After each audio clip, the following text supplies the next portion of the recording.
Everyone had a good pandemic? Everyone did okay? We made it? We survived? I had a good one. The worst thing that happened to me is my favorite TV show got canceled. Yeah, brutal, man. Cops. Got canceled, dog. It's been my favorite show for like 20 years. There's no new episodes. What am I supposed to watch? I've seen them all. It's rude. Cops to me feels like white people's Cosby Show, if you think about it. Right? Just because when you're young you watch it like, oh, these are the good guys. And then you grow up and read the news and turns out they've been up to some bad shit. So you just got to separate the art from the artist if you want to enjoy cops, right? This is a smarter crowd than I thought. It is. You especially. You're the smartest man I've ever met, though. Yeah, man. I always try to start off with smart jokes just because, like, often in my life, people assume that I'm, like, a dumb guy. Because I, look like this. Someone once told me that I look like I get my foot stuck in a lot of buckets. Fuck you guys. Fuck you guys so much, dude.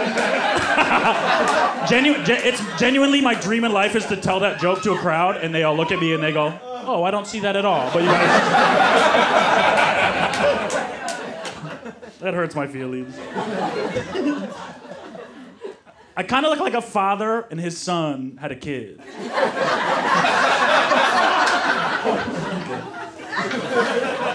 This is for all of you. Fuck you guys. I just like... People don't give me enough credit for being smart. Because I was raised... Can I be honest with you guys? Like... Growing up, I never thought that being white would ever be an issue. You know what I mean? Like the shit they taught me in school. I'm from the Midwest. I grew up in a very white part of the country. I never understood that I would ever even have to think about it.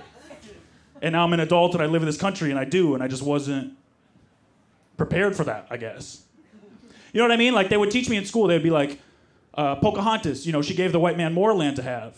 Because she liked them so much. I was like, oh, that's sick. We are cool people. That's very... That's interesting. Okay.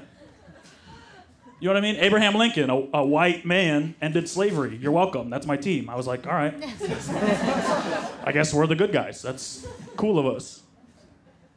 It's just a weird time. It's a weird thing to learn at 30 that you might be the bad guy. You know what I mean? They just didn't teach me any of this.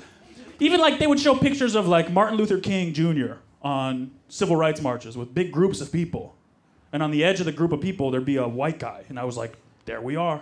That's us, the right side of history, dog. That's my people. I just wish they would have prepared me for it. Like, don't get me wrong, I'm not complaining. I still think it's the easiest thing to be is a white guy in America, obviously. But it's just like a little more inconvenient than I was expecting. So I'm just dealing with that, I guess. I don't know. Just weird. I remember reading about like propaganda in other countries, like Germany, Nazi Germany and shit, and I was thinking like, those citizens must have been so dumb to fall for all that.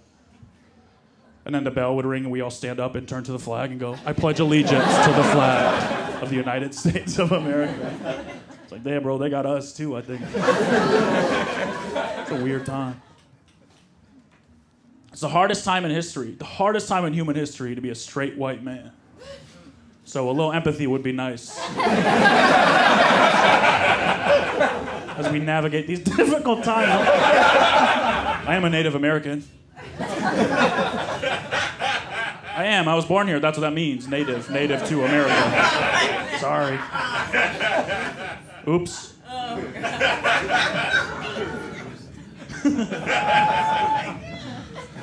A lot of white guilt in this room, I think. It's weird to me that I'm not allowed to be proud of who I am, right? Like if I'm like, hey, I'm white and I'm proud, that means I'm racist, and I don't want people to know that, so I have to be ashamed or guilty. Like, sorry, to be honest, I like it, but I can't say that out loud, obviously. What do you want me to do? Any white women in here? You guys know I can see you perfectly fine, right? There's a well-lit room. You're not hiding from anybody. What the fuck? Y'all are much smarter than I gave you credit for initially. This strategy of fucking ditching us Like, y'all rocked with us for so long, and then as soon as things started to shake a little bit, you were like, no, we hate them too. You don't think that's kind of fucked up to do to us? All the things we've been through together, all the worlds we've conquered. Now all of a sudden you hate us too? Fuck y'all, bro. It's rude. Just like take some responsibility. You were with us the whole time. Right? Sometimes I see a quote online that's like, behind every powerful man stood an even more powerful woman. Which is like, yeah, that's probably true. I believe that. But you know that applies to the bad guys too, right? Like Hitler had a white wife. All right. Do you think she was like, fuck the patriarchy? Or do you think she was like, hey, baby, go get him? You know what I mean? I'm saying y'all are geniuses and you don't even show it. It's fucking... I love it. I've been trying to date lately, which is really hard when you say things like this.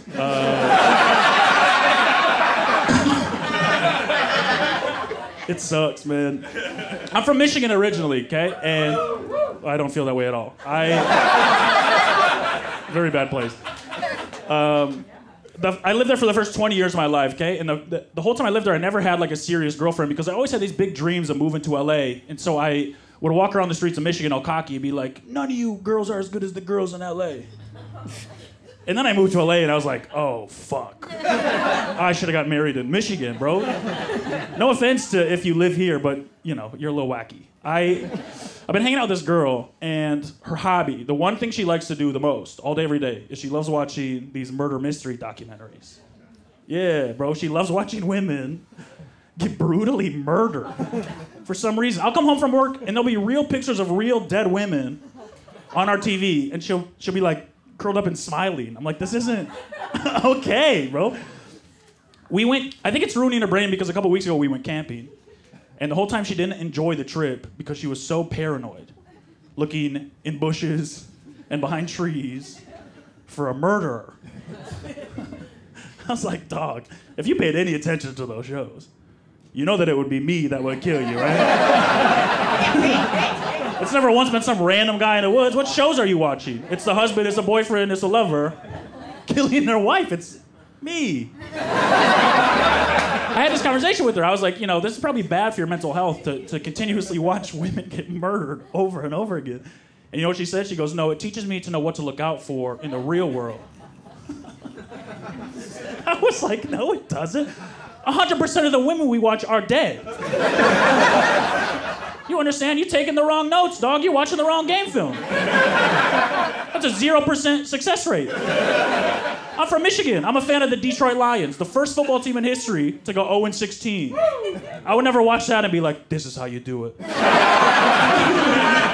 dumb, bro. It's her birthday in a couple weeks, and I think I'm gonna kill her. Like, I don't know what else. I really don't know what else to get her, bro. You guys should see the look in her eyes when she watches these shows. It's all she talks about. I just want her to be happy. I don't know what else to do, bro. I've been trying to, like, leave hints, too. I've been quiet around the neighbors. We'll see, bro. We'll see. I don't know. I don't know. Dating has been more fun. I lost a bunch of weight during the pandemic. I'm down like 40 pounds the last 2 years, which is quite a bit. It is always funny when people clap for that because it's my fault I was fat. But thank you for the support.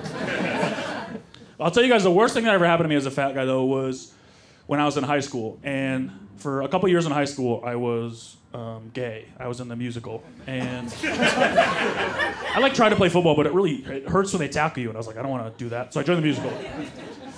And my senior year, we did Beauty and the Beast. And I was cast as the Beast. Why is that funny? That's a lead, motherfucker.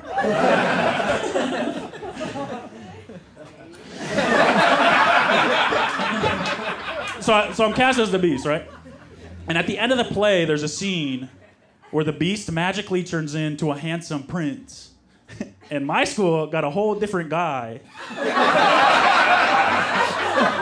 to play the handsome prince. Do you understand what that does to a kid's self-esteem, dog? This is a play with singing forks and knives, and they were like, it just wouldn't be believable if you were... I had to like sing and dance, learn all the lines, do all the work, perform in front of hundreds of people. And then right before I got to kiss Brittany, who played Belle, who's one of the hottest girls my high school's ever seen, right before I got to kiss her, I had to run off stage so that a hotter 15-year-old boy could take my place. Think about that. The worst part about it, too, bro, is they didn't make me wear a mask. They didn't make me wear a mask. They literally drew whiskers on my face and were like, look at this monster. And here I am. You guys have had fun. Thank you so much.